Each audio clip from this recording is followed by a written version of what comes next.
एकदा एका गावात दोन मित्र राहत होते।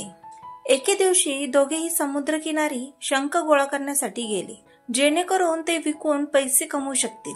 दोघेही शंख गोळा करत असताना एका मित्राला एक मोठा शंख मिळाला। हे पाहून दुसऱ्या मित्राच्या मनात विचार आला, अरे रे, त्याला मोठा शंख मिळाला, आता तो जास्त पैसे कमावणार।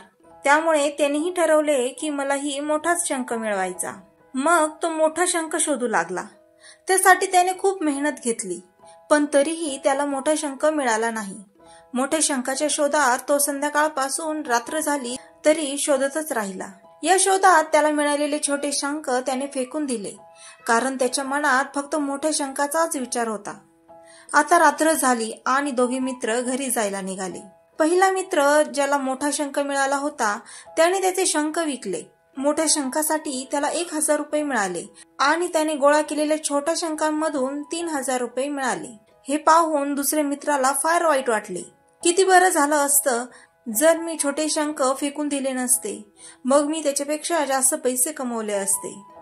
पहिल्या मित्राने त्याला सांगितले, जे छोटे शंख तू फेकून दिलेस तेच मी उचलले आणि त्यामुळे मला जास्त पैसे मिळाले।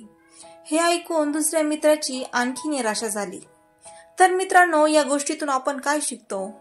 मोठ्या गोष्टींच्या मागे धावताना आपण लहान संधी गमावतो। दैनंदिन जीवनातही असेच होते।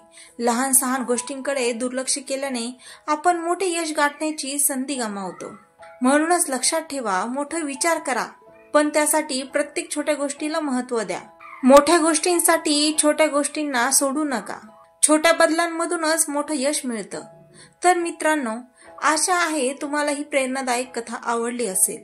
अशाच कथा ऐकण्यासाठी माझ्या चॅनलला लाईक, शेअर आणि सबस्क्राईब करायला विसरू नका। पुन्हा भेटूया नवीन कथेसोबत। तोपर्यंत धन्यवाद।